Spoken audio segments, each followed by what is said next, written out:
According to Dick Hebdige in 1979, youth groups can be broken down into different groups through their clothes, music they listen to, lifestyle, and their hangout places, among many other defining characteristics of stereotypes. These stereotypes are called subcultures, and are used by all media conglomerates to aim their products at particular social groups.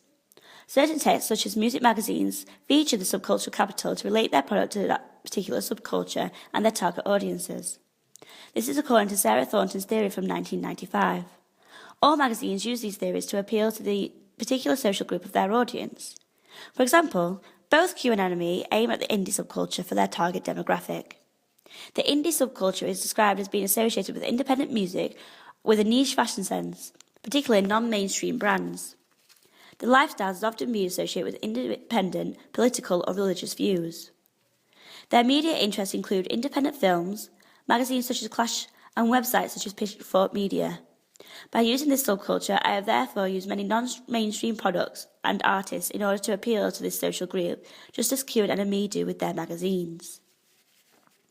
My magazine is both men and women, and of this subculture, so I pastiche the images of the artists used throughout my magazine from NME in particular. To appeal to the male audience, I have used an attractive female which relates to Laura Mulvey's theory on the male gaze from 1975, where the women are used for male desire. This also links to Carl Rogers' theory from 1980 about an ideal partner, where the women used would be the type of girl a guy would like to find themselves in a relationship with.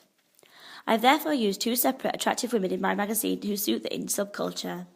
This also links to the second part of Carl Rogers' theory of ideal self, of attractive women appeal to their female audience and with how they aspire to look like.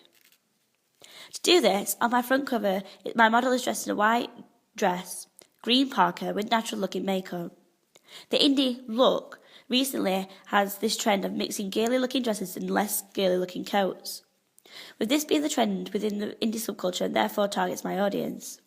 The natural makeup appeals to women as it makes them aspire to look this good.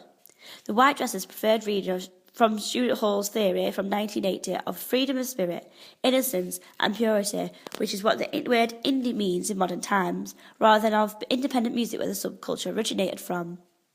However, this contrasts with the ennui look on her face that represents melancholy and boredom that is often used within the indie genre of music. Artists such as Joy Division, The Smiths and Nico all have urban angst about their music and their personality as a performer, which is the convention I have pastiched. NME represents their artists in that way, such as using Liam Gallagher on the front of their front cover, frowning.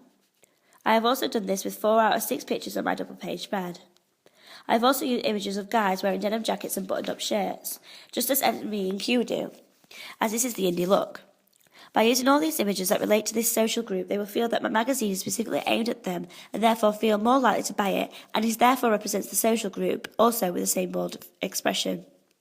However, in contrast to this representation, I have also used other pictures connoting a fun and free spirit, such as 2 smiling pictures of my double-page spread and a fun-looking picture of my model making the peace sign with her fingers. This also connotes to a free spirit and the indie lifestyle, which again represents my social group.